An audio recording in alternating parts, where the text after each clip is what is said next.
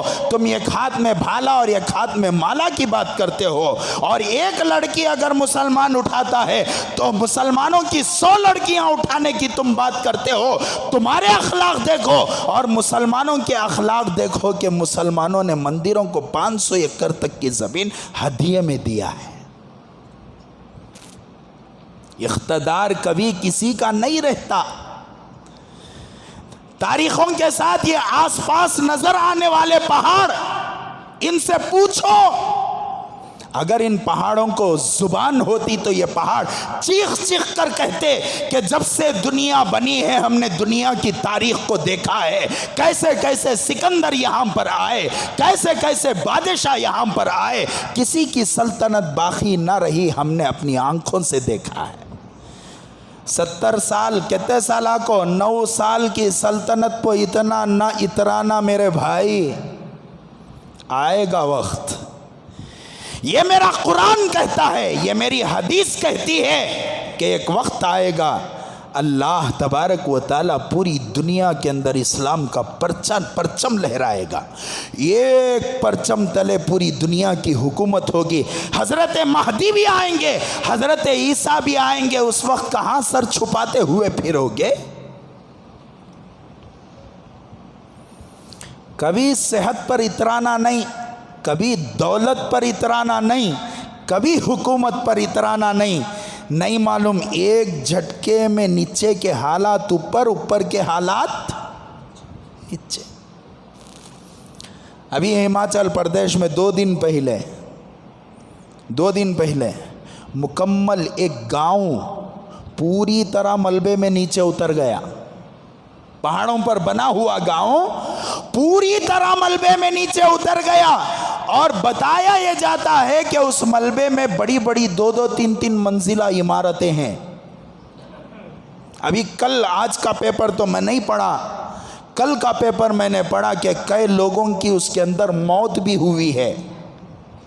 کل تک رات تک مالدار تھے، رات میں مالداری کی زندگی، مالداری کی نیند انہوں نے سویا تھا اور صبح میں نہیں اٹھ سکے. کیا ہوا؟ 3 منزلوں کی عمارت پر ناک بڑی اونچی ہوتی تھی، لیکن ملبے نے تمہاری 3 منزلوں کو کھا گیا. کبھی حکومت پر نہیں اترانا.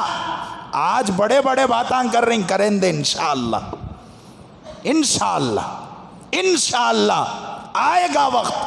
اللہ تعالیٰ دعا کرو کہ اللہ تعالیٰ ہمارے درمیان سے ایک حضرت اورنگزیب کو پیدا فرمائے، محمد بن قاسم کو پیدا فرمائے، حضرت ٹیپو سلطان شہید کو پیدا فرمائے، حضرت حیدر علی کو پیدا فرمائے، ایک حضرت شاہ ولی اللہ کو پیدا فرمائے، شاہ عبدالعزیز محدث دہلوی کو پیدا فرمائے. اللہ ہمارے درمیان میں حضرت قاسم نانوتی کو پیدا فرمائے، حضرت زامن شہید کو پیدا فرمائے. اور انشاءاللہ ہمیں یقین ہے اللہ تعالیٰ کی یہ زمین کبھی بہادروں سے خالی نہیں ہوتی. بہادر ہمیشہ ہے، ہمیشہ آئیں گے، آگے بھی آئیں گے. اور حکومتیں بھی ایک طبقے میں نہیں رہتی، حکومتوں کے بھی پلٹیاں کھاتے رہیں گے. تو آگے حضرت ٹیپو سلطان شہید رحمت اللہ علیہ،